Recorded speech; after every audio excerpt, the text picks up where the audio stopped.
two, three, four. 라라라라라라라라라라. 전국구. 라라라라라라라라라. 전국구.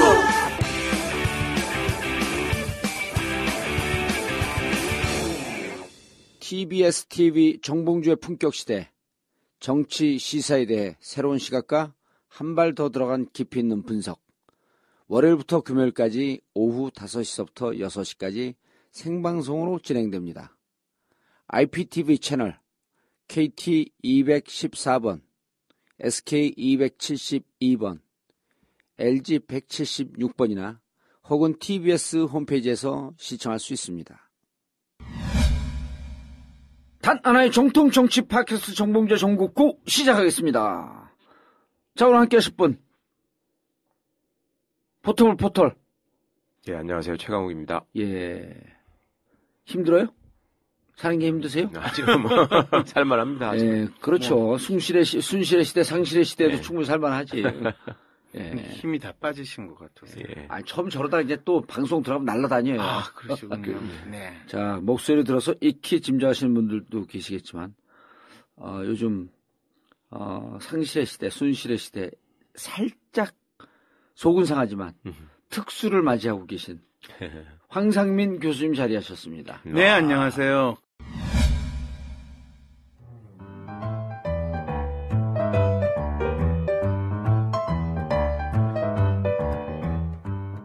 현재 나의 마음이 이 심리 상태를 뭐라고 말해야 될지 궁금하지 않으신가요? 왜 나는 항상 불안해할까요?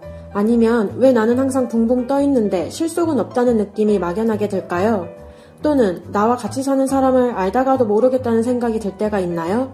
나와는 너무 다른 나의 아이에게 어떻게 대해야 하는지 혼란스러울 때가 있지 않나요?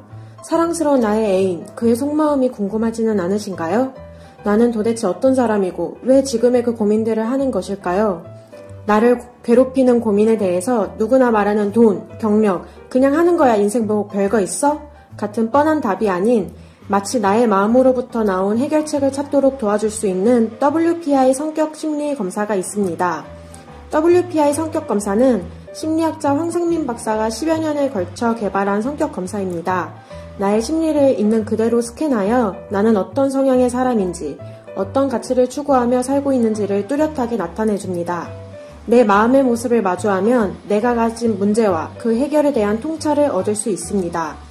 WPI 검사는 황상민의 심리연구소 check.wisdomcenter.co.kr 에서 받으실 수 있습니다.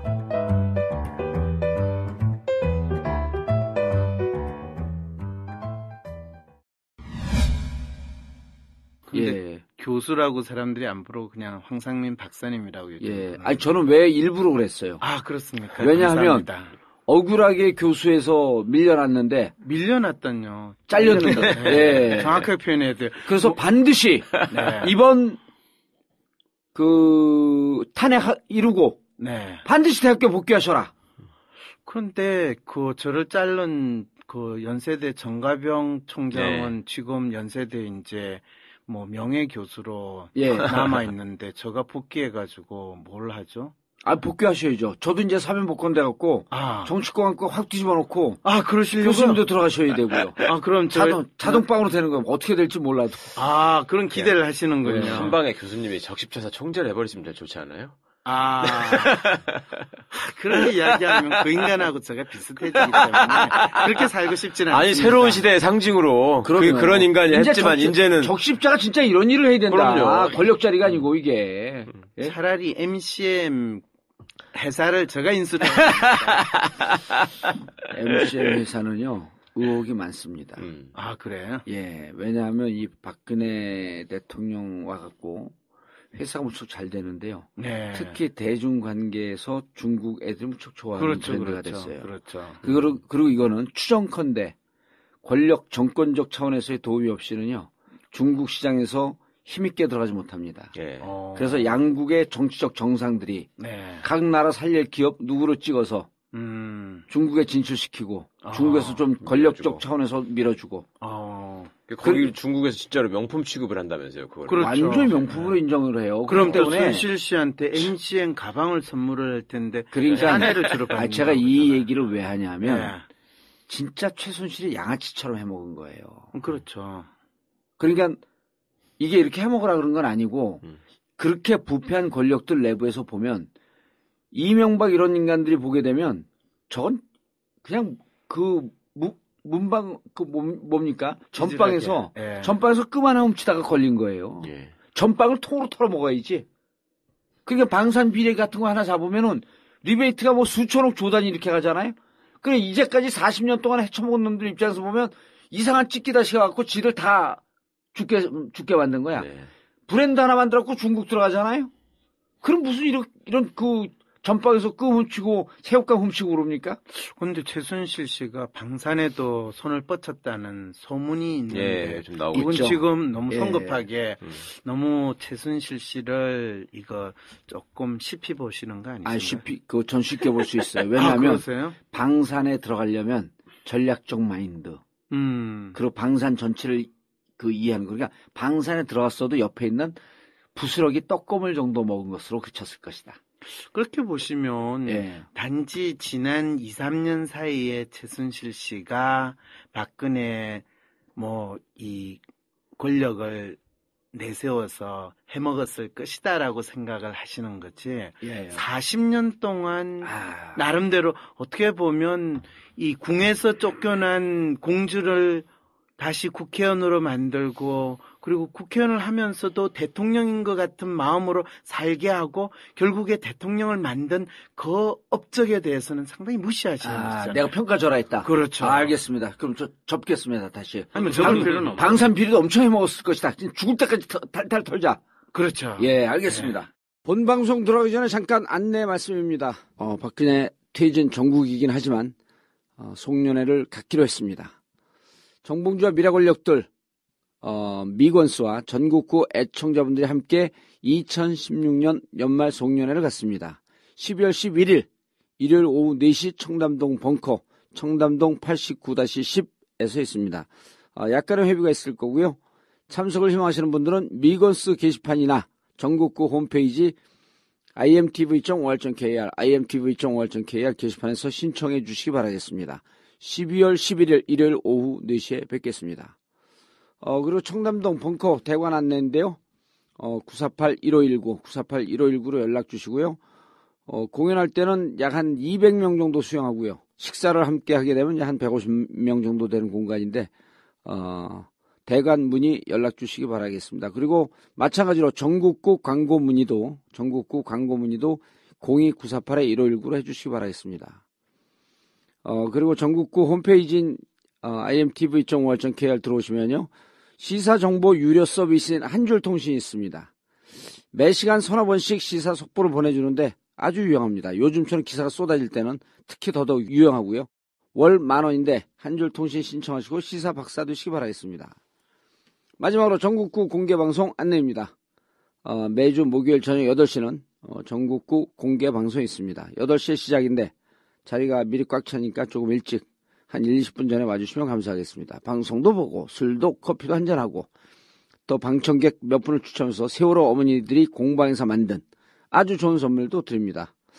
우리끼리 즐거운 시간 전국구 공개방송 목요일 저녁 8시 청담동 89-10입니다.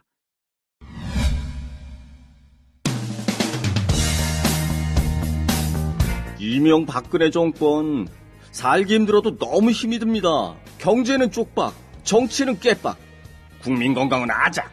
그래도 함께 희망을 꿈꾸는 전국구가 있어 참 다행이야. 여러분의 변함없는 지원이 큰 버팀목입니다. 전국구의 가족으로 참여해주세요. 팟빵 전국구 페이지에서 자발적 유료 배너를 클릭하시거나 하나은행 571-910-005-27704 하나은행 571-910-005-27704 여러분이 전국구이고 여러분이 정권교체의 희망입니다.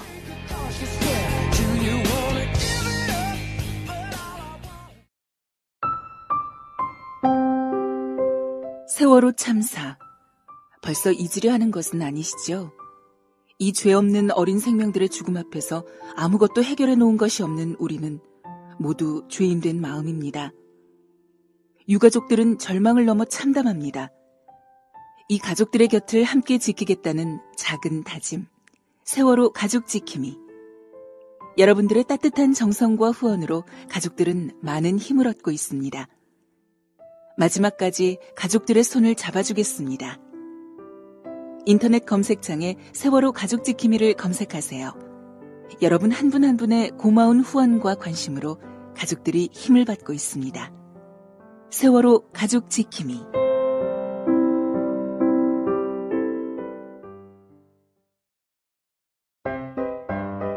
머리가 빠지는 분들 스트레스 엄청 받죠.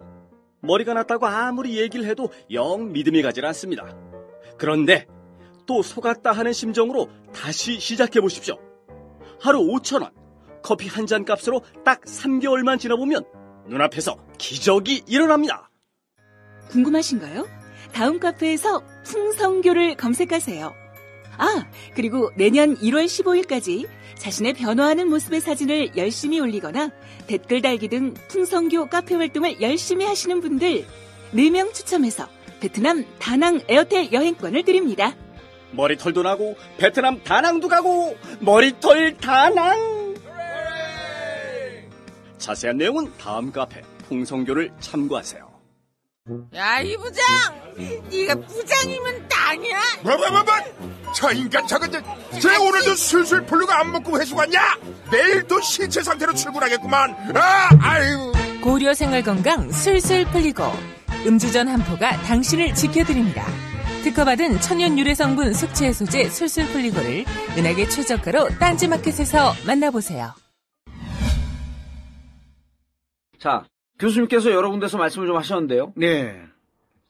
대통령 심리학보다도 이제 조금 더 가야 돼요. 지금 이렇게 벌어지는 상태에서, 물론 과거의 그 역사도 봐야 되지만, 지금 저 양반이 어떠한 대응을 할 것이냐. 많은 분들이 그런 예. 질문을 하시고, 지금 박근혜 씨의 심리는 예. 뭐냐, 이런 질문을 하거든요. 예.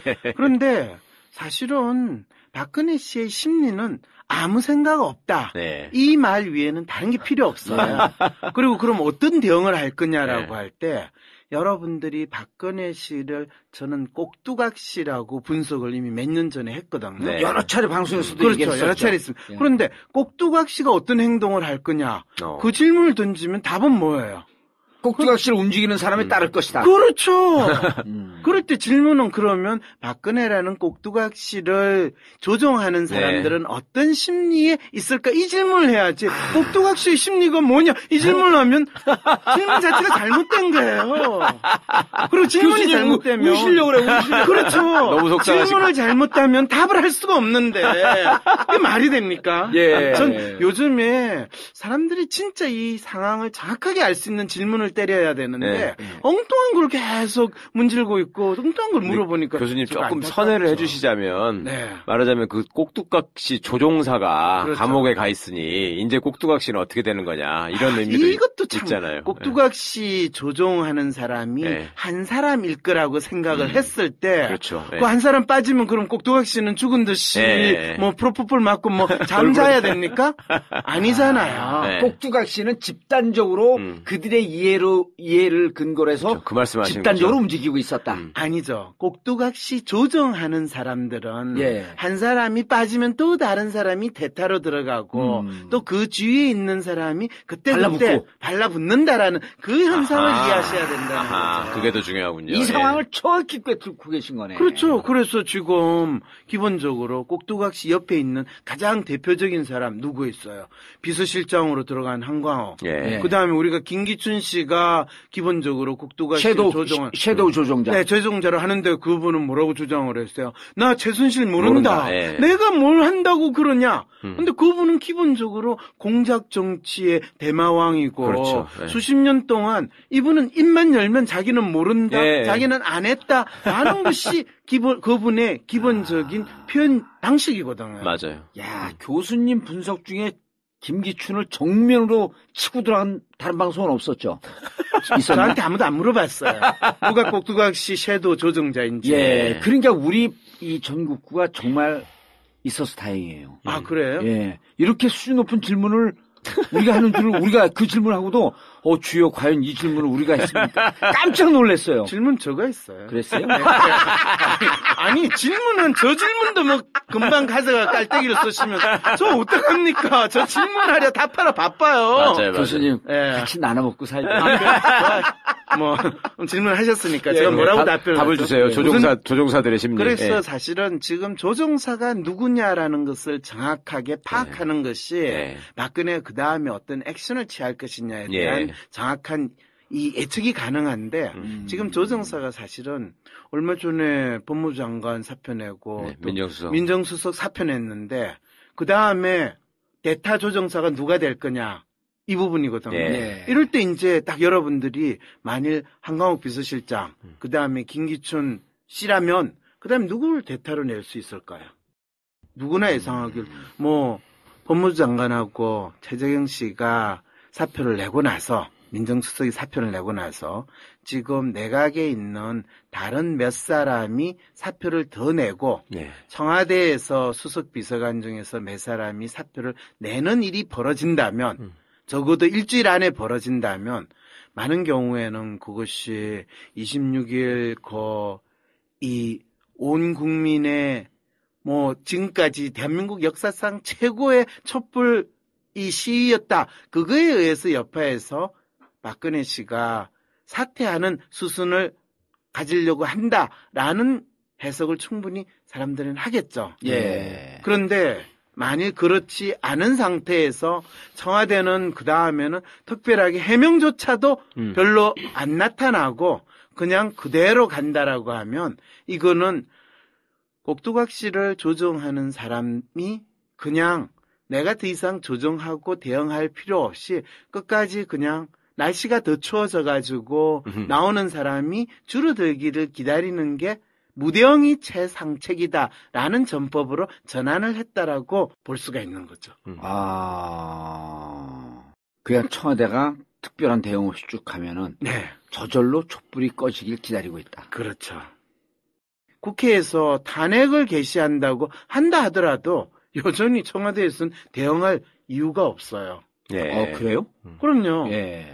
만일 대통령이 탄핵이 되면 대통령은 청와대에서 나와가지고 집에 가야 될까요? 아니면 청와대에서 계속 지내도 될까요? 청와대에서 계속 있는 거죠. 그냥 청와대 계속 있으면 되잖아요. 직무만 정지되고 있는 거지. 그렇죠. 그럼 더 잘 됐죠. 어차피 지금까지 안 하는데 하는 척했던 직무였는데 이제는 공식적으로 안 해도 된다. 더 격렬하게 안 해도 되는 거니까. 그러니까 얼마나 좋아요.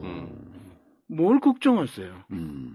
그렇다고 뭐 탄핵됐다고 해서 전국이 혼란이 되고 뭐 모든 공무원들이 일을 그만해가지고 나라가 갑자기 멈춰지는 그런 일이 벌어지나요? 아니죠. 아니죠. 그냥 일상대로 돌아가죠. 일상대로 돌아가죠. 그래서 대한민국은 대통령은 있으나 없으나 별 차이가 없다는 놀라운 태평성대에 있다라는 것을 온 국민이 느끼게 되는 거잖아요. 나라가 멍들잖아요, 진짜. 나라가 뭐가 멍들어요? 누가 때려요? 많은 분들이 지금 나라가 나라 꼴이냐라고 하는데 언제 나라 꼴인 적이 있었나? 이 생각이 드는 거죠. 아니, 교수님 말씀이 너무나 나는 설득력 있는 게 그 지난달에 11월 말쯤에 보도가 나온 게 전 스페인으로 기억하고 있는데 총선 이후에 정부가 그 구성이 안 돼요. 두 번씩이나 지났는데, 그러니까 10개월 동안 정부가 구성되지 않은 상태에서 무정부 상태가 돼 있는 거예요. 근데 사회는 너무 안정돼 있고, 그리고 경제는 또 제대로 돌아가고 있고, 더 잘 됐어요, 사실. 그래서 정부가 없으면 혼란이 온다라고 하는 이 정치학의 기본 속설이 깨졌다. 정치학의 기본 속설이 아니라 이 정치학자라는 분들이 그래야지 정치학이라는 게 뭔가 의미 있다라고 사람들이 알 텐데 라고 만들어놓은 세뇌당한 것이 실제로 현실적으로 일어나고 있는 사람들의 행동 속에 그렇지 않다는 것을 확인하는 계기가 되는 거죠. 10개월 동안 정부가 없어요. 구성이 안 돼 있어. 근데 너무나도 안정적으로. 그러니까 우리가 만약에 탄핵이 진행된다고 하고 박근혜 대통령이 이제 탄핵 그 소추안이 가결이 되고 심의가 들어갔잖아요. 있으나 없으나 진짜 똑같을 것 같아요. 오히려 더 안정화됐고 국민들의 그 성숙된 시민의식은 더 높아질 것 같아요. 왜냐하면 그 추운데 촛불 현장에 나오면요 자부심이 더 생기거든요. 그런데 그 탄핵 상황이 됐는데 뭐 헌재에서 판결을 기다리는 동안에도 국민들이 나와가지고 촛불을 하는 건 그건 너무 고통스러운 일이잖아요. 교수님, 네. 박사님, 네. 근데 촛불 나오는 건요. 네. 일단 너무너무 재밌어요. 국민 페스티벌이기 때문에 토요일이 너무너무 기대가 돼요. 저는 중요한 거는 지금 아까 처음 질문으로 다시 돌아갔어요. 예. 박근혜의 심리는 무엇이냐 또는 박근혜라는 꼭두각시를 조종하는 사람들의 심리는 무엇이냐. 그 사람들의 심리는 일단은 끝까지 시간을 끌 수 있는 까지 가자. 예. 그리고 아까 전략적인 사고 이미 그들이 사용할 수 있는 전략적 사고는 시간 끌기 지구전으로 가는 거 외에는 없다. 다른 전략적 사고는 이미 없어졌다라는 거죠. 뭐 그리고 실제로 거의 매일 아침이 되면 새로운 소식들이 지금 전해지고 있잖아요. 예. 그 말은 막연히 있을 법한 곳의 부패와 부정은 확실하게 있더라는 걸 확인하는 그 뉴스들이거든요. 그래서 지금 뭐 검찰도 사실은 지금까지 본인들이 모르고 있지는 않고 이 웬만큼 알고 있었는데 지금 뭐 재벌 회사들 다 뒤지고 하는 것들 거의 모든 건수들마다 지금 다 하고 있잖아요. 예. 그러면 뭐 우리나라 속담이 그렇잖아요. 털면 안 나오는 데가 어디 있겠어요. 다 나올 수 있는 상황이기 때문에 그거는 더 이상 이제 박근혜 씨가 뭐 내가 죄가 없어요 라는 이야기를 못하는 상황이 됐는데 이거를 그러면 이제 어떤 상황으로 전환을 해야지 진짜 박근혜 씨가 사퇴를 하고 또 어떻게 보면 빠른 시기 내에 새로운 대통령이 선출이 되면서 국민들이 이 부정한 자들을 처벌을 할 수 있고 이 나라를 진짜 변화시킬 수 있다라는 희망을 뚜렷이 가지게 될 건가? 아니면 지금 상황에서 더 길어지고 뭐 탄핵하고 또 이 헌법 소원 가고 그 어떻게 보면 기다림의 시간에 가면서 국민들이 어떻게 보면 또 조금씩 뭐 이게 탄핵될 정도까지야. 뭐 그 정도는 아니잖아. 예. 아니 박근혜가 지가 챙긴 돈이 뭐가 있다고 돈 안 챙겼는데 그 주위에 있는 나쁜 놈들이 다 챙겨 먹었는데 무슨 죄가 있어. 뭐 멍청하게 꼭두각시 노릇을 하고 지가 몰랐다고 하는데 그럼 몰랐으면 그건 더욱더 죄가 안 되잖아. 이런 논리로 뭐 탄핵이 조금 어렵다 이렇게 되면 어떡할 거예요? 어떻게 생각해 보셨어요? 아니 안 해봤어요. 네. 그렇게 되면 그때 이제 실질적인 멘붕이 온다는 상황이 되는 거죠. 그럴 때 뭐 그러면 국민들이 나와가지고 헌법재판소를 불태우고 뭐 촛불 시위를 다시 한다? 그럴 때 국민들이 가지는 생각은 역시 그러면 그렇지. 또 정치인들한테 당했어. 이 참 무능한 야당 그리고 역시 대한민국에서 저렇게 끝까지 징글징글하는 인간들 진짜 징글징글하네. 그런데 쟤들이 저 정도면 언제 또 다시 그 검찰들의 칼날이나 경찰의 칼날이 애꿎은 사람들한테 돌아올지도 모르겠다. 이런 상황도 얼마든지 가능하다는 거죠. 갑자기 두 분이 그냥 조용해지셨네요. 제가 뭐 잘못했나요? 죄송해요. 괜히 이런 재수없는 이야기를 한 것 같아서. 아니 실제로 진짜 동력이 떨어지고 국민들이 그렇게 지쳐버리는 상황이 오면은 정말로 끔찍한 거 아니에요. 사실은 그래서. 아까 MB 때 촛불 시위를 할 때 그때 촛불 시위를 하시는 분들이 진짜 저렇게 무작정 촛불 시위를 한다는 게 대체 무슨 의미입니까? 예. 그리고 MB 때 촛불 시위 동력이 떨어졌던 더 큰 이유는 사실 저는 노무현 대통령 돌아가시고 그 다음에 사람들이 그 좌절감 그 다음에 뭔가 우리가 저기에 뭐 지켜주지 못해서 미안해라는 그 마음에 더 이상 기댈 사람이 없다라는 상황까지 가면서 에이 그 뭐 그래 뭐 네가 사기 쳐먹고 네 해먹고 싶은 대로 했는데 뭐 그렇다고 뭐 얼마나 더 해먹겠어 이 심정으로 자포자기하는 심정으로 넘어갔고 거기에 대해서 야당은 대대로 대응조차 못하면서 그냥 끌려갔잖아요. 야당이 없었죠 그때는. 그렇죠. 야당이라고 주장하는 인간들이 그냥 여당하고 짝짝꿍 해먹는 그 상황이었잖아요. 그렇죠. 예. 근데 그때 정봉주 씨 의원 아니었나요? 저 아니었죠. 아니었어요? 네, 2008년도에 떨어졌죠. 아, 그렇군요. 예. 그리고 그 다음에 감옥 가셨잖아요. 예. 봐요. 본인이 제대로 그때 예. 이 미래에 대한 예측을 못했으니까 본인 감옥 가게 됐잖아요. 예. 저도 그거를 미리 알고, 그래서 생식기 문제가 아니라고 그렇게 외쳤는데 갑자기 그 이야기 했다고 나를 죽일 놈이라고 그러다가, 저 조용히 있을게요. 교수는 그냥 학교에서 강의실에 있었어야 되는데. 그래가지고 인터뷰하다가 그 다음에 지금 대통령은 본인이 여왕으로 등극한 줄 알고 있고 여왕님 만나고 나서 지금부터는 대통령 코스프레를 하게 된다. 예. 그리고 저 사람은 사실은 제가 딱 분석을 했으니까 결과가 보니까 이 촛불 앞에 촛불을 바라보는 무녀와 같은 그 심리 상태에 있는데 저 사람한테 우리가 뭘 기대하고 저 사람이 무슨 일을 할 것인가 저는 사실 더 섬뜩하기만 하다. 예. 근데 촛불 앞에 있는 무녀라고 하는 그 평가가 어떻게 나왔어요? 아, 그게 2007년에 예. 제가 그건 정말 놀랍지 않아요? 그 인터뷰 하시면서 쭉 심리 분석하신 그 그렇죠. 결과였잖아요. 2007년에 제가 그분 인터뷰를 쭉 하면서 그분이 이야기를 하는 거를 계속 보면 저 이야기를 할 때 저 사람이 어떤 생각을 하기 때문에 저런 이야기를 할까.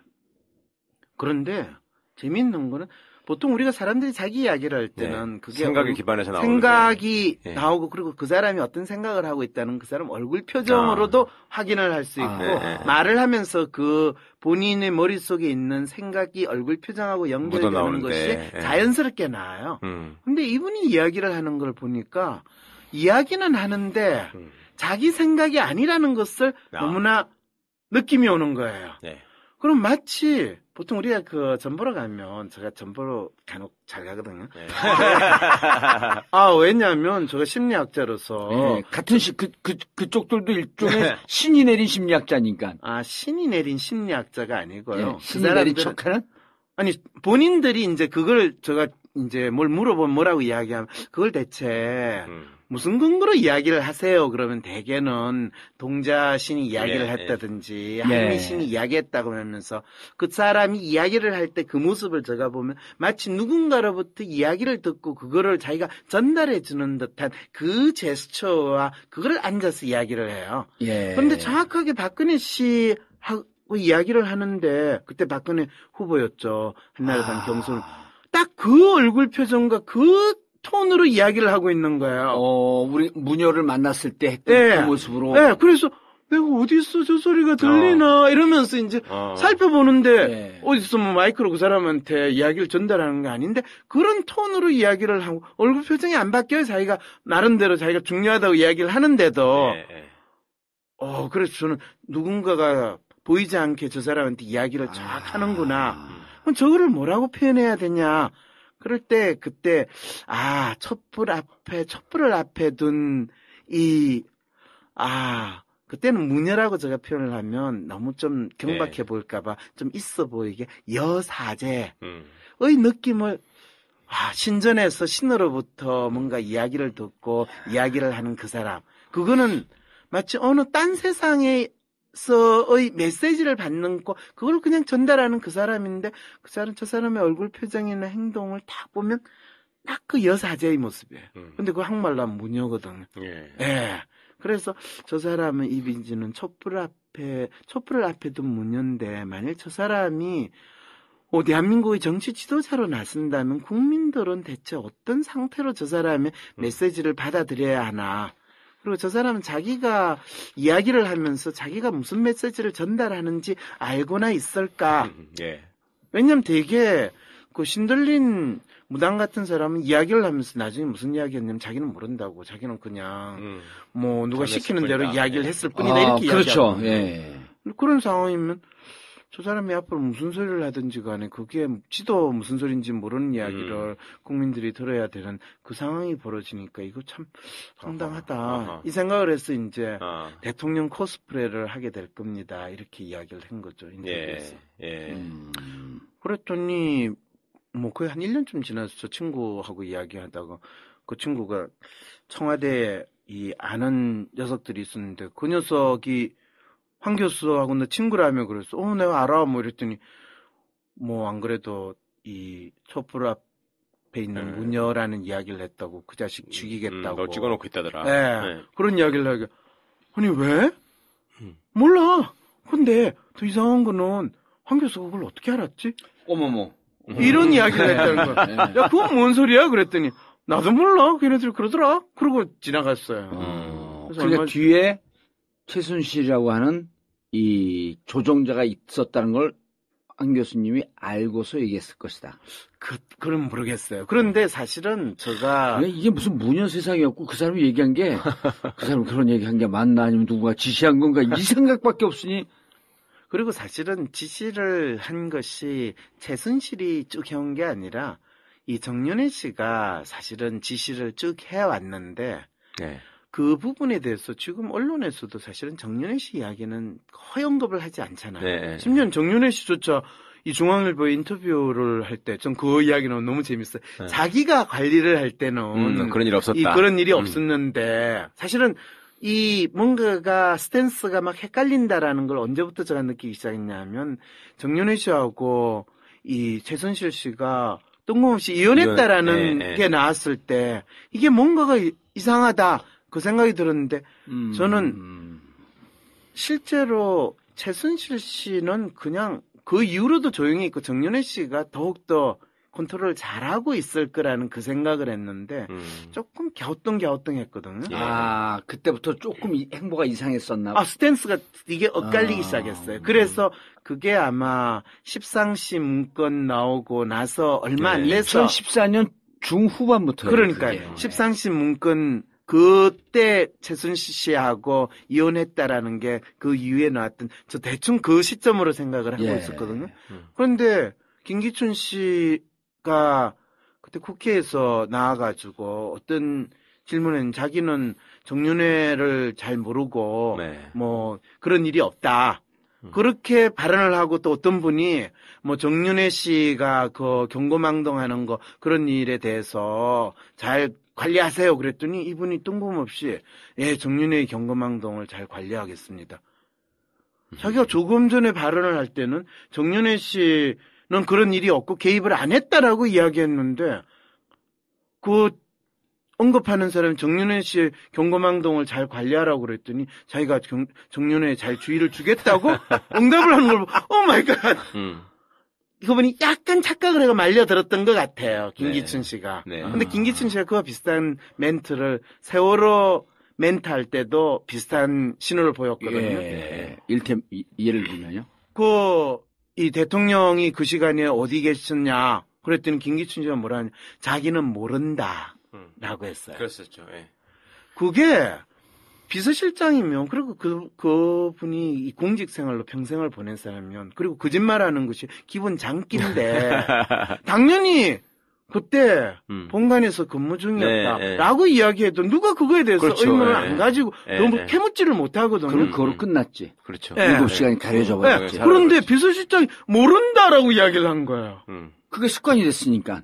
모릅니다라고 하는 게. 그런데 그때 그 모른다라는 그 얼굴 표정이나 발언은 뭔가 짜증난 표정이었어요. 저도 그렇게 느꼈어요. 그렇죠.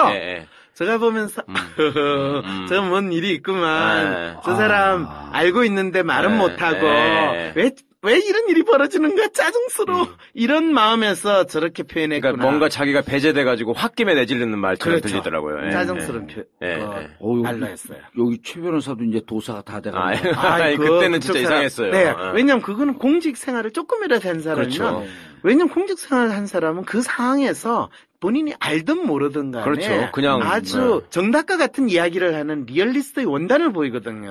근데 그렇지 않으니까 저 사람은 약간 삐졌나 보다? 이렇게 생각을 했죠. 그래서 그때 그 표정을 보고. 그렇죠. 근데 뭐 어쨌든 본인이 지금은 표면적으로는 드러나지는 않지만은 거의 꼭두각시 상황으로 꼭두각시를 조정하는 위치에 있는데 이 조정 상황은 사실 본인이 이제 통제를 할 수 없는 상황까지 되지 않았을까 싶어요. 왜냐면 본인이 그런 느낌이 있을까요, 지금? 김기춘 씨는 본인이 통제를 할 수 없는 상황까지 이제 왔다라는 생각은 하는데 이거를 어떻게 국면 전환을 읽어야 하는가. 이분이 또 잘하는 거는 국면 전환을 읽어야 하는 거거든요. 그게 이전에 YS 그 선거할 때 대통령 선거 초원복국 초원복국 사건. 예. 그런데 일거에 국민전화를 누가 해주느냐거든요. 그렇죠. 본인이 나서서 할 예, 수가 예. 없는 상황인데 그럴 때 지금 뭐 김진태 씨라든지 이정현 대표가 열심히 국민전화를 해보려고 하는데 이거는 전혀 이제 지금 안 먹히고 있으니까 예. 이 박사모 모여라 어버이연합 나와라 예. 이러는 게 지금 시도를 하고 있는 네. 상황이고 그리고 지금 강남에 특히 뭐 이 웬만한 분들한테서 소위 말하는 보수를 지향하시는 분들한테 날라다니는 카톡 예. 오늘도 저한테 하나 온 거 제가 봤는데요. 네, 뭐예요, 요새는? 어떤 내용이었냐면요. 재미있는 게 이 근본 사건의 진실은 바로 이렇습니다. 잘 숙지하여 읽어보세요. 국정농단이라며 세상을 시끄럽게 하면서 국민이 뽑은 대통령을 물러나라고 협박하는 세력들은 오래전부터 업무를 꾸며온 시나리오에 의해서 자행되고 있는 모략극에 국민들이 농락당하고 있는 것을 알아야 합니다. 그러면서 박 대통령이 초기에 호남 배려 차원에서 사정비서관으로 전라도 출신 검사를 기용하였고 광주 일고를 나온 운동권 출신을 대통령 기록비서관에 임명하였음. 두 명은 일찍이 문재인 세력 조직에 포함시켜 대통령 동정 기록물을 뭐 어쩌고 저쩌고 하는 업무를 당라라라 이러면서 쭉 하면서 박응층 비서관 퇴출에 관련 박응층이 비서관이었어요? 조홍천인데 박응층이에요. 네.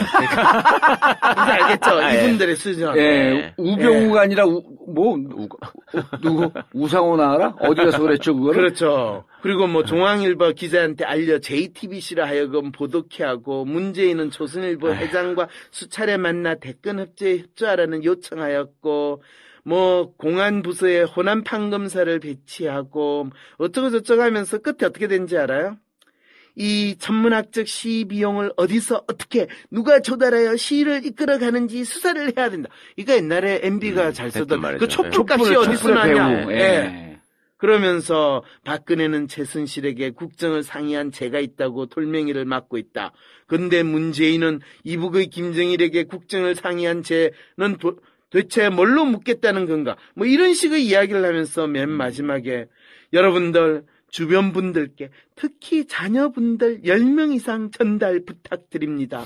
정독하여 주신 여러분들은 애국자이십니다. 이런 문자들을 돌리고 있는 그게 또 다른 바람이 불 수 있을까요? 없을까요?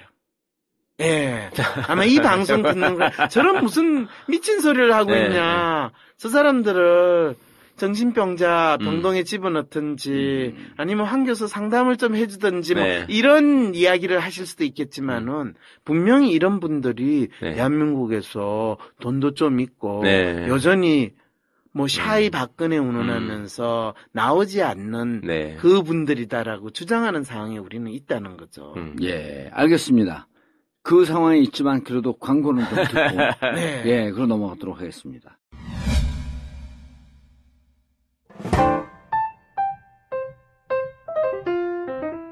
청담동 벙커에서 이루어지는 반값 하우스 웨딩. 결혼식에 잔뜩 끼어있는 거품을 싹 제거한 벙커 반값 웨딩. 반값이라고 싸구려라 생각하시나요? 천만에요. 품격과 만족감은 2배입니다. 개념 충만한 청담동 벙커에서 하는 하우스 웨딩. 부담은 줄이고 만족감은 2배로 높였습니다. 이미 벙커에서 결혼식을 한 커플들과 가족, 주위 친구, 친지들의 만족감은 이로 말로 표현할 수가 없습니다. 희망찬 인생을 기약하는 한 쌍의 탄생. 벙커 하우스 반값 웨딩. 02-542-7764 02-542-7764 책임지겠습니다.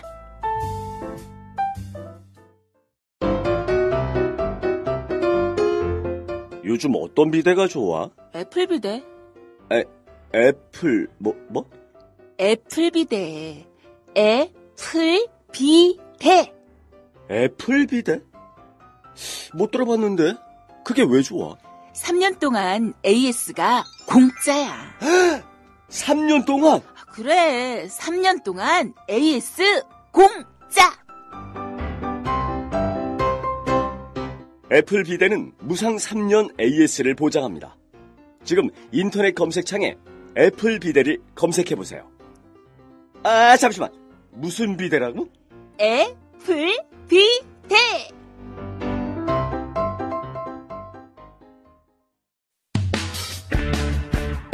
전국구 후원 대리운전 1644-6785 1644-6785 전국구 대리운전을 많이 이용하시는 분들께 감사의 인사로 책으로 나온 전국구 끝까지 물어주마를 보내드리고 있습니다. 정치는 개판이고 경기가 많이 어렵더라도 술 너무 많이 드시지 마시고요. 딱 한 잔이라도 하시게 되면 꼭 전국구 대리운전을 이용해주세요. 전국구 후원 대리운전 1644-6785 1644-6785. 야, 이 부장! 네가 부장이면 아니야? 뭐? 저 인간 저건 쟤 오늘도 술술 풀리고 안 먹고 회수 갔냐? 내일 또 신체 상태로 출근하겠구만. 아유. 고려 생활건강 술술 풀리고 음주전 한포가 당신을 지켜드립니다. 특허받은 천연 유래 성분 숙취 해소제 술술 풀리고를 은하계 최저가로 딴지마켓에서 만나보세요. 앞전에 읽어주셨던 그 트윗 내용, 예. 카톡 내용, 카톡 내용, 카톡 내용이 우리 벙커에 있는 건물 사장이, 건물주가 우리 집사람 이름으로 벙커가 등록이 돼 있으니까. 네, 보내줬어요. 그 건물주가 우리 집사람한테 보내준 거예요. 네. 그 우리 집사람 막 분개해갖고 어떻게 이런 걸 보내냐 해서 내가 그분이 아마 핸드폰으로 복사해갖고 보내는 것도 할 줄 모르는데 누군가가 핸드폰을 달라 그래갖고 그 사람 안에 있는 핸드폰 번호에다가 다 뿌렸을 거다. 맞아요. 예? 왜냐면 그 네이버나 이런 거 하게 되면 싱크로 되잖아요. 그렇죠. 그 컴퓨터에 들어갖고 해갖고 쪼르륵 뿌리고 그런 일을 하고 있었던 거예요. 그러니까 누군가가 조직적으로 하는 거지. 건물주가 아무리 이 수국골통에도 세입자한테 이걸 보냈겠냐. 그러니까 이렇게 조직적으로 지금 진행이 되면서 판을 뒤집어 엎으려고 하는 정신질환자들. 네, 근데 이 정신질환자가 생각보다 많아요. 그러니까 제가 박사님 뵈면은 꼭 그걸 여쭤보고 싶었어요. 네. 그게 그러니까 방금 말씀처럼 저런 얘기를 하는 사람들이 저게 말이 되냐 우리는 그렇게 얘기하지만 저거를 완전히 믿고 또 저렇게 사는 것이 나라를 사랑하는 길이라고 정말 신봉하면서 사는 분들이 꽤 있거든요. 그럼요. 네, 그리고 그런 분일수록 잘 살아요. 네, 겉으로 보기에 또 학력이나 뭐 이런 면에서 또 손색이 없는 사람들이에요. 그렇죠. 네. 미국에서는 뭐 트럼프를 지지한 사람들이 뭐 학력이 떨어지는 노동자들이 백인 노동자들이 지지했다고 그러는데 재밌는 거는 지금 박근혜 씨에 대해서 동조하고 박근혜가 죄가 없다고 믿으신 분들은 나름대로 배울 거 많이 배우시고 능력자들. 예. 그리고 연세도 좀 인생 살아보신 거가 참 있으신 분들 그리고 돈도 많이 모아신 분들이 더 저 주위에 계시는 회장님, 대표님들 다 저를 보면 한 교수 제발 좀 조용히 있어. 한 교수 힘들게 지내는 건 알지만은 그렇다고 세상이 그렇게 호락호락 바뀌지 않아. 네. 이렇게 이야기해요. 그리고 한 교수는 사실 자빨은 아니잖아. 그리고 한 교수 같은 사람이 그렇게 자빨이 되면 이 나라는 진짜 문제지. 그럴 때 저건 뭐라고 그럽니까? 그러니까 그런 사람들의 심리는 어떤 거예요? 그러니까 그렇게 해야지 자기 재산이 지켜진다고 생각하는 어떤 방어 기제인 거예요. 그런 심리가 아니면 정신적으로 좀 문제가 있는 거예요. 어떤 거예요? 정신적으로 문제가 있다고 이야기하기는 힘들고 기본적으로 내 재산은 내 재산을 지키고 싶다는 마음이 크고요. 지금 이 상태가 차라리 내 재산 지키는 게 좋고 뭐 어떻게 돼가지고 새누리당이 아니라 야당 XX들이 그분들이 표현을 하면 그래요. 걔네들이 정권을 잡으면 얼마나 나라 경제도 힘들어지고 또 사는 게 더 힘들어지겠냐. 이렇게 거의 자동적으로 말씀을 하시는 분들이거든요. 그러니까 그러면 아무런 근거도 없이. 근거가 아니라 자 봐라 이러면서 뭐 DJ 노무현 시절에 얼마나 살기 힘들었냐. 글쎄요. 그렇다고 뭐 MB 때나 박근혜 때는 잘 살았나. 근데 이분들은 널 믿는 게 박정희 때는 그래도 경제가 발전하고 우리나라가 지금 이만큼 살 수 있게 된 게 다 누구 덕인지 아냐? 누구 덕인데요? 다 박정희 대통령도 있고 그게 다 박근혜 씨한테 다 이어진 거 아니냐? 네. 그쯤 되면 그거는 거의 치매기거든요. 네. 그런데 거기에 대해서 회장님 치매가 벌써 되셨어요. 이렇게 이야기할 수는 없는 상황이잖아요. 네.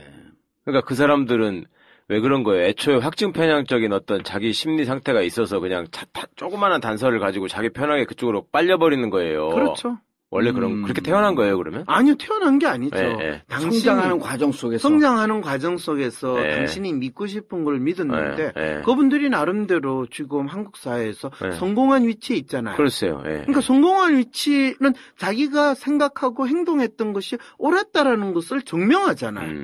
그러니까 자기 생각을 바꿀 이유가 없는 거죠. 네. 그리고 당신이 성공했다는 것은 비교적 물질적으로 주위에 있는 사람들보다 자기가 잘 살고 또 이 정도 살고 있으면 자기가 좀 만족스럽다라고 생각하니까 더욱더 이 상황에서 시끄럽게 되고 하는 거는 최순실이가 얼마를 띠먹었던 그 정도야 크게 문제가 되겠어? 그러면 어렸을 때나 젊었을 때 어떤 계기가 있어서 그러는 거예요. 그러니까 태어날 때부터 나는 종북 좌빨, 나하고 생각 다르면 다 빨갱이라고 생각할 거야. 이러면서 태어난 사람은 없잖아요. 아, 그럼요. 그러니까 어떤 계기를 통해서 이 사람이 어떤 심리적인 상처를 받으면 그렇게 꽂혀버리는 건가요? 많은 경우에 사람들은 네. 어떤 계기로 인해 가지고 사람의 마음이 해크닥 바뀌었다라고 네. 생각을 하시는데요. 네. 인간은 그렇지가 않아요, 사실은. 그럼 원래 그렇게 태어난 거예요? 아니요, 그렇지도 않아요. 점진적으로 자기가 점점. 사실은 살면서 지가 무슨 생각하는지 뚜렷하게 생각하고 지나는 인간들 그렇게 많지 않아요. 예. 근데 오히려 그렇게 생각하면 좀 비정상인가요?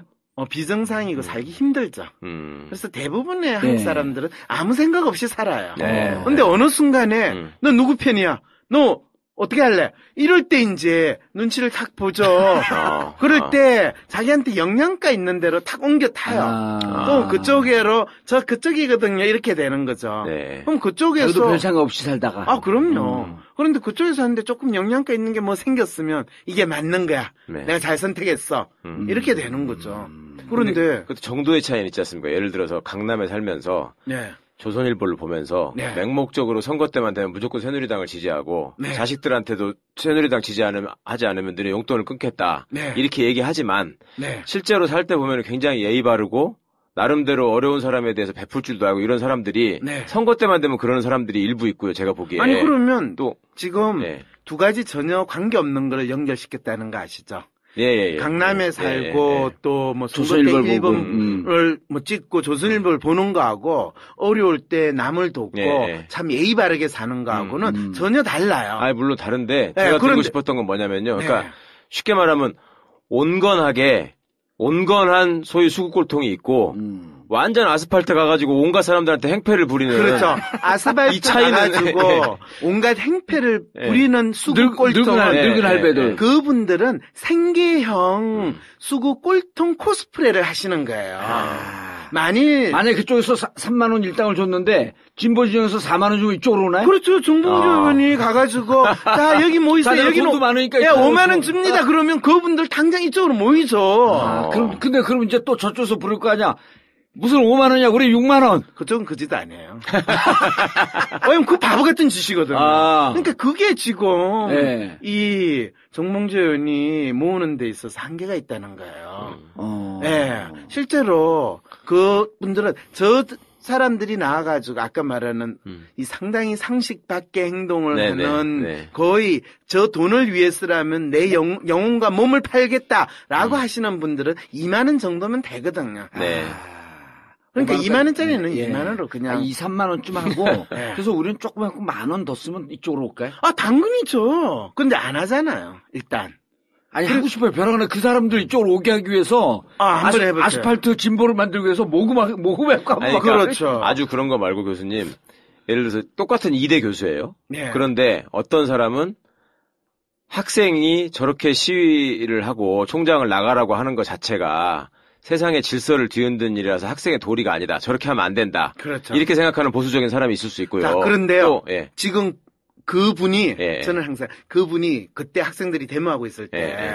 그분이 그렇게 이야기했을 거예요. 예. 지금 총장이 물러나고 이대 감사도 해가지고 이 입학처장 전 처장 잘리고 무슨 네. 대학 혼란이 온다. 혼란이 아니라 그렇게 이제 처벌을 받을 때를 심리적인 용어로 뭐라고 그랬냐면 대세가 바뀌었다라고 그래요. 그럴 때 만일 이 최 변호사께서 네. 그분한테 가가지고 지금 이 사태에 대해서 어떻게 생각하세요? 그랬더니 아이 그 교수 그 보직 교수 그 사람 참 나쁜 놈이네 어떡해 그 권력의 앞잡이가 돼가지고 네. 이 신성한 입학 이 업무를 이렇게 엉망으로 했지 진짜 나쁜 교수야 잘릴만 하지. 자기 학생들한테 그렇게 야단 쳐놓고. 아, 그럼요. 그리고 그럴 때 누군가가 아니 교수님 지난번에 학생 네. 야단 치셨잖아요. 네. 내가 언제 내하고 비슷한 사람을 봤나 보지. 실제 그렇게 믿고 자기 부정을 해버리는 거예요, 그냥? 당연하죠. 아니 두 분이 지금 인간에 대해서 저보다 더 현실적으로 잘하실 분이 마치 전혀 모른다는 듯이. 진짜 우린 누가 그렇게 얘기했다가 교과서 국정화도 그랬던 거 아니에요. 갑자기 말 바꿔가지고 왜 그런 사람들 있잖아요. 옛날에 국정화하면 안 된다 그랬다가 검인정화 해야 된다 그랬다가 지금 그래가지고 그분들이 지금 다 장관도 하고 국무총리도 하고 뭐 지금 국무총리 하겠다고 들어가신 분도 그렇고 근데 그분 지금 뭐 하세요? 국무총리가 되는 거야 안 되는 거야? 그분요? 네. 이미 물 건너갔죠. 아니 물 건너가는 건 아는데 그분이 물 건너갈 수도 없고 지금도 물 밑에서 그 특히 민주당 쪽의 분들을 만나면서 작업을 해요. 자 봐요. 내가 환경보다 낫지 않냐? 그거 최근에도 해요. 그래 봐봐요. 인간이라는 건 그런 존재라는 거예요. 그리고 그분은 뭐 그러면 자기가 옛날에 보수라고 주장을 해요. 그분은 또 진보라고 주장하고 살다가 지금 그런 사람들은 그러면 어떻게 보면 기회주의자인 것이고 차라리 그러면 그러니까 제가 아까 같은 교수라도 이 말을 왜 말씀을 드렸냐면 예를 들면 교수 신분의 지식인이라고 한국 사회에서 어느 정도 평가를 받는 분들 사이에서도 그런 식의 어떤 시세에 따라서 말이 바뀔 수는 있을지 모르겠지만 평소에 보수적인 언동을 하는 사람과 좀 더 극단적으로 나가는 사람 있잖아요. 예를 들면 저 백남기 농민 영안실에 침투한 사람이라거나 무슨 뭐 이상한 시험 문제 내가지고 백선아 교수도 난 분석하고 싶어. 노무현이 백선아 교수 똑같아요. 그런 사람들은 도대체 조금 더 극단적으로 나가는 사람들이 있잖아요. 그러나 막 혼란이 오기 시작했어. 그런 사람들은 그런데 기본적으로는 다 같은 심리의 인간들. 원래는 같은 거예요? 그럼요. 예를 들면 최 변호사나 지금 정호연이나 비슷한 지금 생각들을 가지신 분이잖아요. 근데 최 변호사님도 뭐 거의 정봉주 의원만큼 뭔가 큰 말을 한 가능성이 있는데 누구 한 사람은 별로 뭐 큰 이야기도 안 했는데 감옥 가고 누구 한 사람은 그래도 변호사 일을 잘 하시고 이런 거 차이는 뭐 특별한 게 있겠어요? 그 차이 별로 없어요. 한 사람은 재수 되게 없었고 한 사람은 그냥 웬만큼 넘어갔고 이 차이지. 그걸 뭘 따지세요? 그거는 예를 들면 아까 서울대 병원은 그 백선아 교수. 누가 봐도 사고사인데 그거를 병사라고 하면서 전문가 운운하는 소리를 했다. 본인은 믿었을 거 아니에요. 본인이 안 믿었나? 그 사람들에게 있어서 믿음이라는 건 중요하지 않아요. 지금 나에게 어떤 것을 하는 것이 유리한가? 그렇죠. 유리한가. 그리고 본인 스스로 맞다고 생각하는가. 믿는다는 표현을 쓰면 안 되네. 그게 이제 꼭두각 씨한테 무슨 생각으로 무슨 심리로 저 행동을 하는가 이 질문하고 똑같은 상황이죠. 그럴 때 저도 항상 고민이에요. 만일 로봇가 있는데 로봇가 어떤 행동을 했다. 그럼 로봇은 어떤 믿음을 가지고 그 행동을 했을까? 보통 우리가 확신범 이런 이야기 하잖아요. 어떤 분이 확신범은 믿음에 의해서 움직인다 그러는데 그거는 이미 정해진 도장 꽝 찍힌 대로 그냥 움직이는 건데 그걸 믿음이라고 이야기할 수 있을까? 진정한 믿음이나 생각은 자기 생각에 대해서 자기 스스로 의문을 던지고 부정할 수 있는 그런 모습이 나타날 때 진정한 믿음이고 진정한 사고거든요. 그런데 맹목적이 된다는 건 그게 안 된다는 거잖아요. 그럴 때 맹목적인 행동을 하는 왜 그러냐? 그럴 때 너무 어려워. 그러니까 배울 만큼 배운 사람이 지 생각을 배우는 못하고 거하고 관계 없어요. 그건 상관이 없어요. 그거는 거의 생존 본능하고 마찬가지인 거예요. 어느 쪽으로 움직일 때 내한테 영향가가 있느냐 그거에 의해서 그냥 방향을 틀었으면 그거를 그때그때 바꾸기는 쉽지 않아요. 그냥 그 방향으로 일정하게 가는 거 관성적인 움직임이 있고 대세가 이제 엄청나게 바뀌면 또 그 대세에 따라서 또 옮기는 거예요. 교수님, 그럼 이제 정작 궁금한 거. 우리가 그러한 사람과 그런 상황에 대해서 이해를 못하는 게 지극히 당연한 거 아닌가요? 지극히 당연하지는 않아요. 실제로 이해하려고 노력해야 돼요? 이해하려고 노력해야 되냐? 왜 이해를 해야 되느냐? 예를 들면 그들의 심리와 그들의 특성에 대해서 잘 알면 그 사람들을 우리 쪽으로 잘 포섭해가지고 왜냐하면 그 사람들은 대개 입장에서는 서로 공격할 때는 뭐 진보다 보수다 이런 식으로 이념적 구분할 때 그 순간부터 저는 대부분 사람들이 착하게 빠지게 된다는 거예요. 왜냐하면 진보와 보수라는 것은 일상의 생활을 하는 사람들한테 또 자기의 욕망을 충족시키는 사람들한테 뚜렷하게 우리가 구분될 수 있는 게 없어요. 별 차이가 없어요. 그러니까요. 예. 이번에 그 국무총리 하겠다고 나서신 예, 분이나 예, 예, 예. 뭐 지금 비서실장으로 들어가신 그분을 기어들어갔다고 표현해야 돼요. 뛰어들어갔다고 표현해요. 그런 분한테 진보 보수라는 명칭을 붙이고 분류한다는 게 얼마나 웃기는 짓이에요. 모든 게 나의 이해의 관점에서. 그렇죠. 인간을 분류하고 이해할 때는 그거부터 봐야 되는데 그러려면 쪽팔리잖아요. 아니 근데 인간 스스로가 자기 이득을 위해서 열심히 싸워가지고 감옥 가는 그것도 자기 이득을 위해서 그렇게 했다고 봐야 되나요? 그러면 정봉주 의원이 감옥을 간 거는 네. 본인의 이익을 위한 걸까요? 네. 국민의 이익을 위한 걸까요? 또 마누라의 이익을 위한 걸까요? 어쨌든 이익을 위한 거라고 할 수 있지 않겠어요? 예. 본인이 희생하러 갔다. 그런데 나오고 나서 몸짱이 돼서 나왔으면 저거를 희생이라고 이야기할 수 있을까? 이게 이제 심리학자 입장에서 예. 구분이죠. 당사자 입장에서야 진짜 열받죠. 그런데 그리고 제가 몸짱이 돼 나오는 순간 교수님이 이게 그 회로가 엉켰어요? 아니 엉키진 않고 네. 나의 이론이 더욱더 맞았구나. 인간은 어떤 저 사람 정신질환이 있구나. 아니죠. 네. 인간은 어떤 상황에 있든지 간에 자기 이익을 극대화하는 행동을 하는데 정봉주 저 인간 진짜 골 때린다. 교도소에서 몸짱이 되는 저런 희한한 행동을 통해 가지고 자기 이익을 극대화하는 걸 봐서 저 인간은 보통 사람들이 늘 하는 방식으로 사고하고 행동하는 인간에서는 좀 멀어져 있는 그런 특성이구나. 그래서 별로 누구나 다 아는 이야기를 해가지고 감옥 가는 것도 쉽지 않은 일이다. 근데 그런 생각을 했거든요. 그러니까 저도 누구나 다 아는 이야기를 했다고 해서 교수에서 잘리는 걸 보면서 그래 한국 사회에서는 누구나 다 하는 이야기를 하고 누구나 다 할 수 있는 생각을 하는 것 자체가 죄가 되는구나. 이것도 제가 파악을 했죠. 그래서 한국 사회에서 사람들의 심리나 행동을 진보 보수로 나눈다는 것은 우리가 겪고 있는 현상을 이해하거나 그 사람이 어떤 행동을 하고 어떤 사고를 할 건가를 이 나름대로 이해하고 예측하는 지표는 결코 될 수 없는데 왜 아직도 이 나라 사람들은 어떤 사람을 이해할 때 저 사람은 진보야, 저 사람은 보수야 이런 소리를 하나. 그거를 너무나 극적인 순간으로 지금 우리가 보고 있으면서 말이죠. 자, 교수님. 그러면 이제 중요한 게. 네. 자, 이제 특검도 들어갔고 탄핵 절차도 다 밟았어요. 네. 그럼 아까 처음에 얘기할 때 그 지점으로 다시 가야 되는데. 네. 그냥 버티기로 간다. 네. 일각에서 네.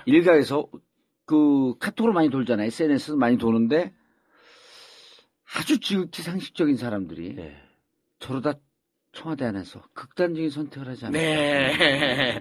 이 우려를 하는 사람들이 절대 많기 때문에. 그렇죠. 그래서 제가 절대 그렇게 할 사람 아니다. 왜? 그렇죠. 어떻게 하셨어요? 12월 5일 날 업데이트되는 정봉주 전국부 황상민 교수의 심리 분석을 들어보면 정답이 나올 것이다. 얘기를 했어요. 네.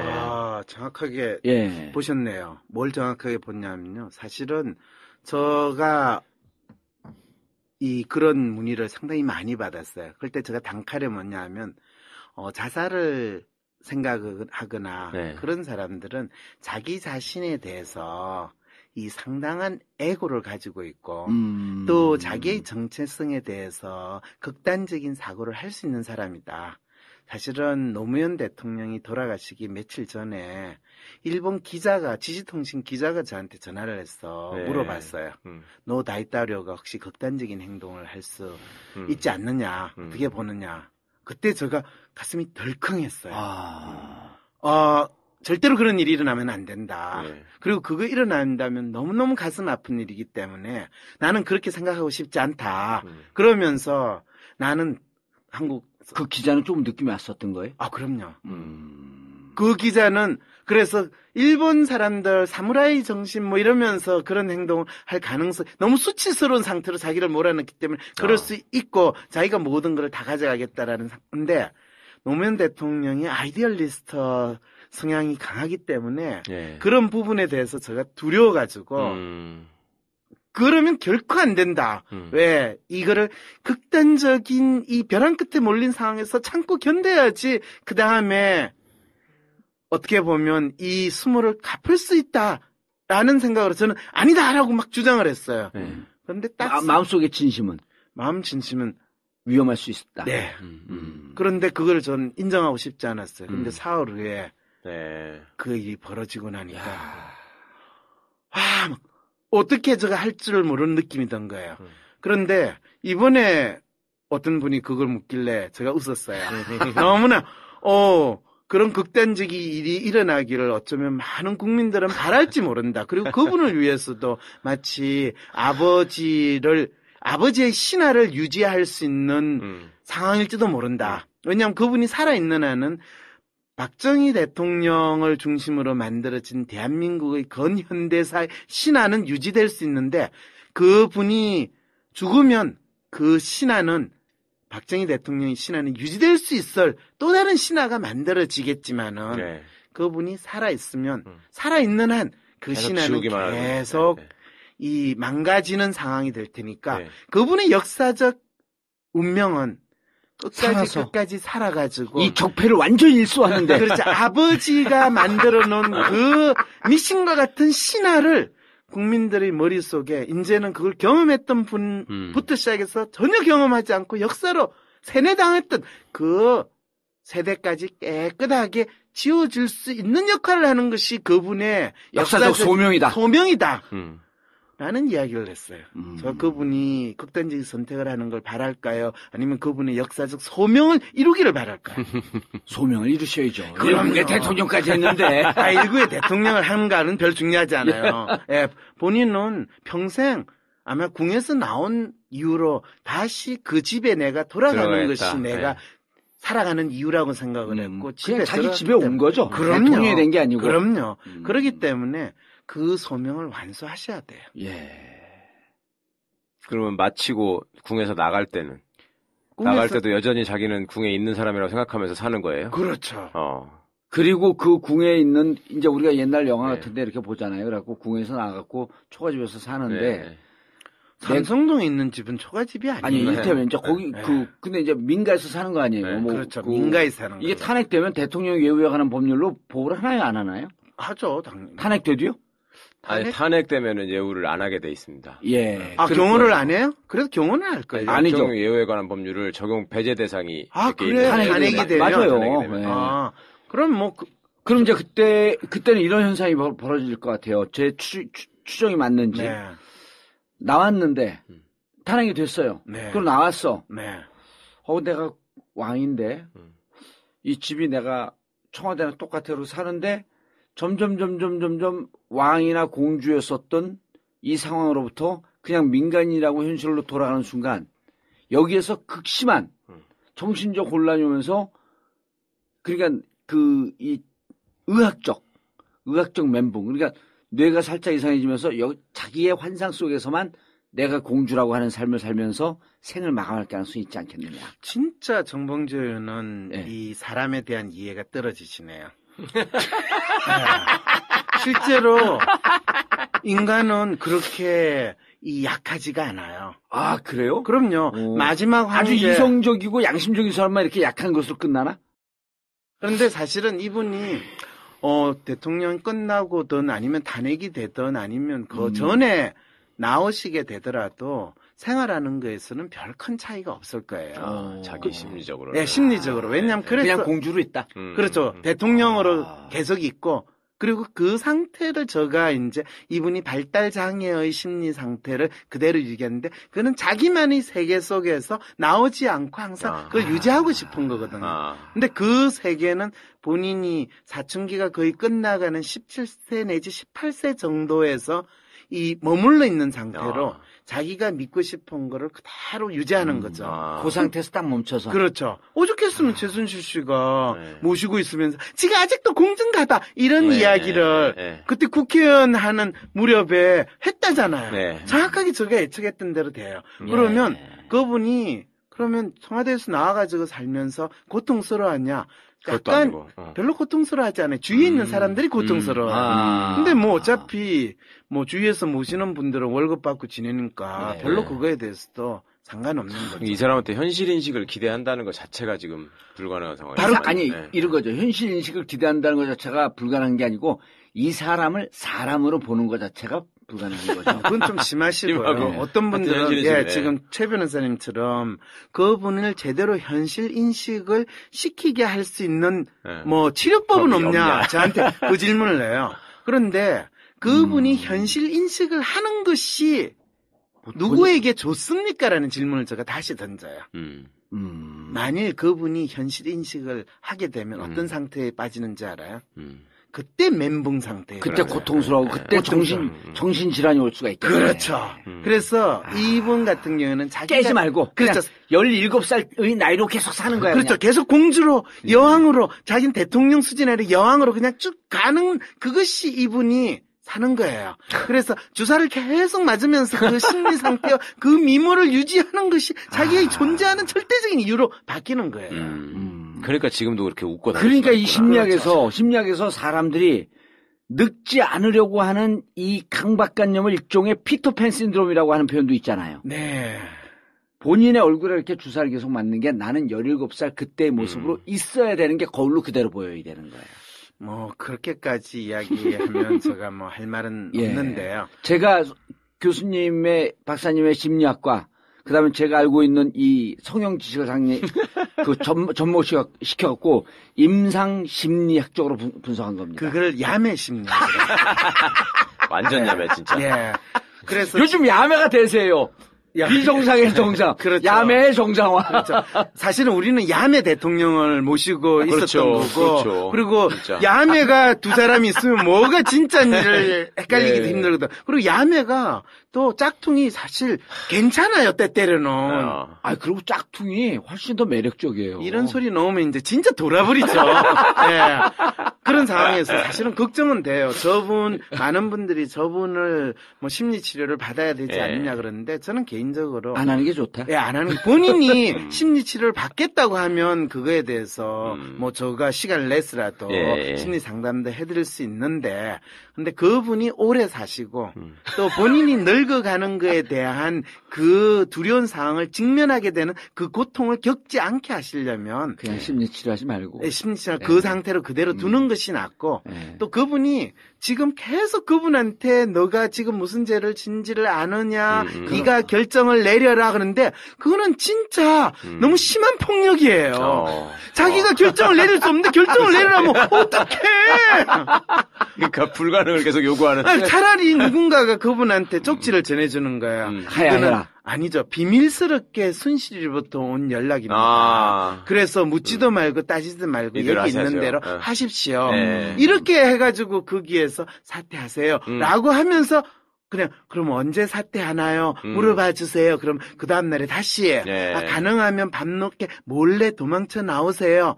그러면 사퇴 뭐 세리머니 그런 것도 필요 없어요. 어쨌든 청와대에서 나왔어. 그냥 돌아가면 누가 굳이 불러가지고 그분 보고 세리머니를 하세요. 뭐 이런 이야기 안 하거든요. 근데 많은 분들은 대통령 취임식 하듯이 마치 사퇴 세리머니를 해야 된다고 믿고 있고 그거를 네가 네 손으로 지시를 해가지고 해라라는 요청을 하는데 이거는 진짜 제정신이 아닌 소리예요. 그 사람 기준에서 볼 때는 진짜 제정신이 아닌 얘기죠. 이거는 진짜 많은 국민들이 지금 착각을 하고 있는 게 이런 부분이에요. 교수님 진짜 은근히 잔인하시네요. 은근히 잔인하다니요. 저는 원래 있는 그대로를 이야기하기 때문에 교수님 이거 요거는 꼭 청취자들이 궁금하실 것 같은데 이 박근혜 씨가 최태민 씨한테 최면에 걸려가지고 그 자기 그 어머니 빙의하는 모습이나 이런 걸 보면서 까무러치고 완전히 빠졌다. 그래서 그 뒤로 그냥 헤어나지 못하고 계속 조종당하는 것이다. 얼굴만 보면 계속 최면이 된다. 그거는 어떻게 가능한 얘기예요. 어떻게 받아들여야 되는 거예요? 그거는 뻥이고요.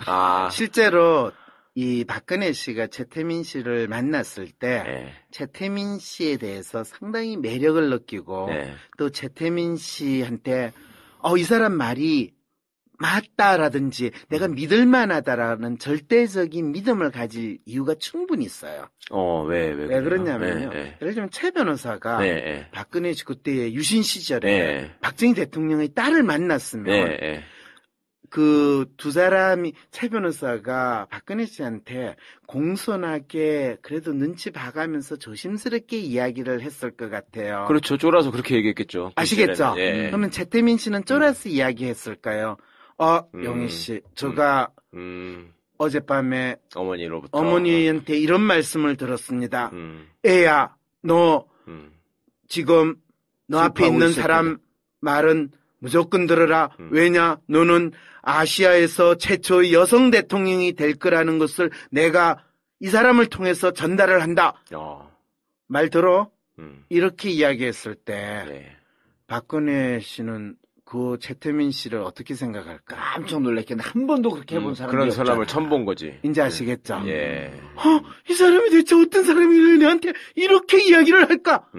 재밌는 게 아주 이쁘고요. 잘났던 여자분한테요. 그 여자분의 마음을 잡는 남자는요. 그 여자를 하찮게 보면서 맞아. 나쁜 남자. 나쁜 남자 신동이죠. 그렇다는 거 아시죠? 예. 그와 똑같은 현상이 벌어졌다면 믿으시겠어요?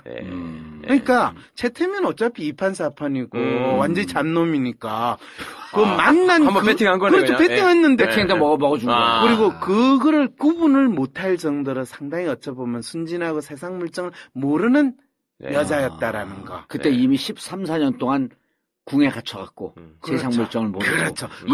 이미 대학을 다녀도 다 교수가 알아서 A 주고 시험이나 제대로 받겠어요. 정신 발달 상은 15, 16세쯤에 멈춰 있었고. 그렇죠. 그리고 모든 사람은 자기 앞에서 절절매고 말도 제대로 아마 더듬었을 거예요. 그리고 15, 16세 나이는 그렇죠. 나이는 실질적으로 24세, 5세 정도 되고 24세, 5세쯤 되어 있는데 정신 연령은 17, 18세쯤 소녀에 머물러 있으면 그렇죠. 이런 거예요. 딱 소녀에 머물러 있는데 동네에서 딱 이렇게 그 옛날 교복인데 카락 있을 딱 펼치고 그렇죠. 끔을 짹짹 씹으면서 키트 하나 옆에 딱 메고 박근혜가 나타났는데 동네에서 제일 잘 사는 공주야. 그런데 야 거 이게 뭐야 이거 너 뭔데? 그러니까 얘가 너무 그렇게 불량기가 심하지는 않고 너 누구네? 야 너 만났어. 내 노래 한번 들어볼래? 이러면서 노래를 부를 때 근데 달콤하게 얘기하면 안 넘어가요. 침 찍찍 뱉으면서 끔 택택 씹으면서 근데 너무 불량기 있으면 경박이나 불량기 있으면 자르는데 차단되고. 뭔가 재미있으면서 독특해야 돼요. 이런 이야기 들어보셨어요? 이런 이야기가 있습니다. 그리고 당신이 가지고 있는 이 특성들 또는 이런 인물을 생각하셔야 됩니다. 아버님 이상의 존재로서 당신은 살아갈 운명을 태어났습니다. 이렇게 이야기하면 누가 자기한테 너 이렇게 해라 저렇게 해라 이야기를 누군가가 했겠어요. 지 아버지도 안 하는 이야기를. 그때 만났을 때 그런 매력적인 요소가 확 베팅을 했는데 먹어준 것이다. 먹힌 거예요. 그리고 그 먹힌 게 그때의 그 다음부터 생각해 보세요. 지금 정봉주 의원이 한 20대 중반 아가씨를 만났어요. 그 아가씨하고 한 10분 내지 20분 이야기하고 나면 그 아가씨가 정봉주 의원한테 뿅 가겠어요? 안 가겠어요? 10분, 20분은 몰라도 한 1, 2분이면 그냥 끝나는 거죠. 붙어있는 손바닥이 손오공이지 뭐 1, 20분까지 갑니까? 그렇죠. 저는 교수라는 그것 때문에 이야기하는데 아무래도 조심하는데 정봉주 의원은 얼마나 또 말도 잘해 인물도 정봉주 의원이 저보다 좀 젊은 줄 알았더니 아니야. 저보다 한 10살 더 많대요. 이 세상에 이렇게 억울한 데가 어디 있어요. 맞아요. 그리고 정봉주 의원은 하나를 알면 열을 아는 것처럼 뻥뻥치고 저는 열을 알면 하나도 제대로 이야기를 못해. 그러니까 이 아가씨들 입장에서 얼마나 재밌겠어요. 그리고 저 오빠는 돈도 있는 것 같지. 없어도 있는 것처럼. 그러니까 이러면 금방 넘어가잖아요. 이게 최태민이 그거는 사실 박근혜 씨를 그 당시에 그냥 20세의 세상 물정 아가씨라는 마음으로 접근하는 인간은 금방 잡을 수 있는데 그렇지 않고 그 높고 그룹하는 큰 신분하면 그때부터 이제 그냥 늙은 아저씨 이렇게 되고. 그러면 그 뒤에 이제 이게 최순실 형제나 이런 것들하고 인연이 이어지는 과정에서는 보면은 자기가 궁에서 쫓겨났을 때 네. 혈육처럼 옆에서 모든 걸 챙겨주고 함께 살았던 그런 근데 거에서 저는 신뢰. 그 최순실 조카라고 하는 사람이 네. 혈육처럼인지 혈육인지에 대해서 의문이 상당히 많이 있어요. 아니 최순실과의 관계는 그러니까 최태민하고는 그렇다 치고요. 최순실과의 관계는 네. 거의 최순실 씨가 유모, 보모 역할을 하면서 조금씩 아주 서서히 가랑비 옷 쫓듯이 이렇게 기본적으로는 보모 역할을 했는데 사실은 발달 장애 상태 그걸 이제 성인기 자폐성이라고 그래요. 네. 그 사람이 나이가 40이 되고 40이 넘어서 40 한 6세인가 7세쯤 돼서 국회의원에 나왔잖아요. 그렇죠. 네. 그런데 그거를 본인이 국회의원 이 선거를 하거나 또는 거기에서 제대로 된 이 사람들하고 인터랙션을 할 수 있겠어요? 네. 그거를 모든 거를 시키는 대로 자기는 그냥 꼭두각시처럼 그때부터 움직이기 시작한 거예요. 그것이 바로 정윤회와 최순실이 하고 거기에 최순실 엄마가 돈까지 됐다라는 거. 네. 그거는 정확하게 꼭두각시를 만들어 나가는 과정. 만들어 나가는 과정이고 지금까지 만들어 왔고. 그런데 사실은 많은 분들이 진짜 알아야 되는 거는 아무리 대한민국 국민들 같이 똑똑하고 현명한 사람들이 어떻게 그 꼭두각시가 등장했는데 그거에 대해서 열망하게 됐고 또 그 사람들에 대해서 그거를 그렇게까지 수십 년 동안 속을 수 있었는가? 이 질문은 사실 두 분 다 안 하세요. 그런데 그걸 이야기하면 많은 역사적으로 그런 오랜 이 연원이 있었다는 거예요. 그러면 대한민국 국민이 그렇게 체계적으로 쏘갔던 건가요? 근데 체계적으로 그걸 마스터 플랜을 싸가지고 쏘기려고 한 게 아니라 아주 이 나름대로 신기하게 그 시대적인 변화에 따라서 처음에 박근혜가 나가고 국회의원이 됐지만은 이 소위 말해서 대한민국에서 보수 세력이라고 이야기하고 또 한나라당이나 새누리당의 대표로 무작정 부각이 안 됐어요. 박근혜 씨가 부각이 되면 처음에는 그 누구예요? 이해찬 씨.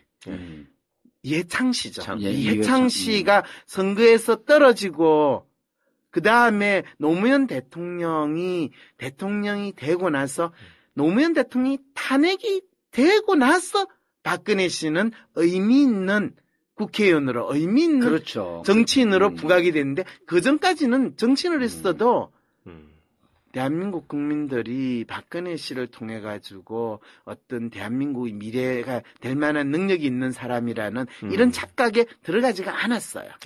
그때부터 이제 근현대사에서 박정희라는 인물을 영웅시하고 그 박정희라는 인물이 어떻게 18년 동안 대한민국 국민을 세뇌시켜 왔는가.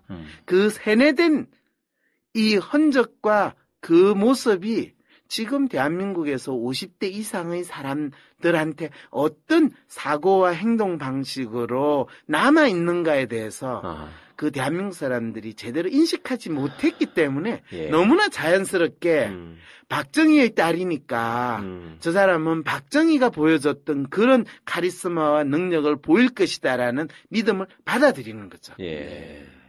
근데 예전 세뇌의 결과가 그 세뇌 결과를 마치 누군가가 나서서 됐냐. 그거는 이미 그 박정희 씨가 이 5.16 혁명을 하고 나서 18년 동안 대한민국을 통치하는 그 과정에서 우리가 국민학교 때부터 이 새마을 노래를 부르고 국민교육 헌장을 외우는 그때부터 우리는 체계적인 세뇌에 들어갔고 전두환 노태우가 집권하는 12년 동안 그거에 대해서 세뇌가 된 사람을 원래 상태로 돌리려면 그거를 이제 영어를 쓴다면 학습이 됐으면 그걸 탈학습화 시켜야 돼. 디러닝 과정.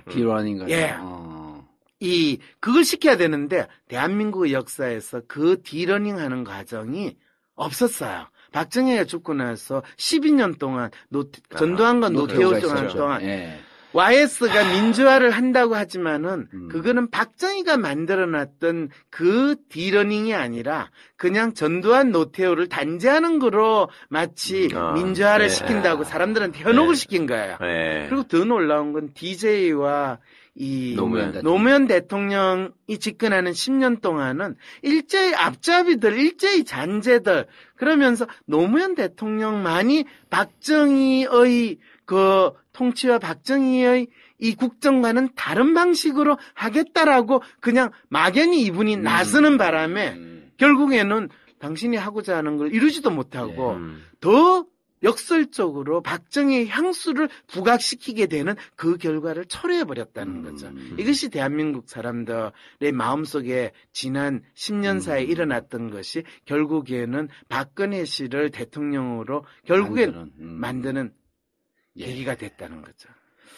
알겠습니다. 교수님, 장장 80분 동안. 그렇습니다. 예. 10분밖에 이야기 안 해요. 알겠습니다. 열정적으로. 그래도 오늘 그 어느 팟캐스트, 어느 방송보다도 좀 깊이 있게, 좀 교수님이 하고 싶은 말씀에 한 10분의 1 정도는 하신 거 아닌가? 뭐 다른 방송은 잘 모르고요. 제가 하는 황상민의 심리상담소에서 황심소. 이 정도는 거의 늘 하고 있는 거 알겠습니다. 교수님 감사합니다. 네. 정봉주 전국구 마치겠습니다. 감사합니다. 감사합니다. 안녕히 계세요. 1, 2, 3, 4.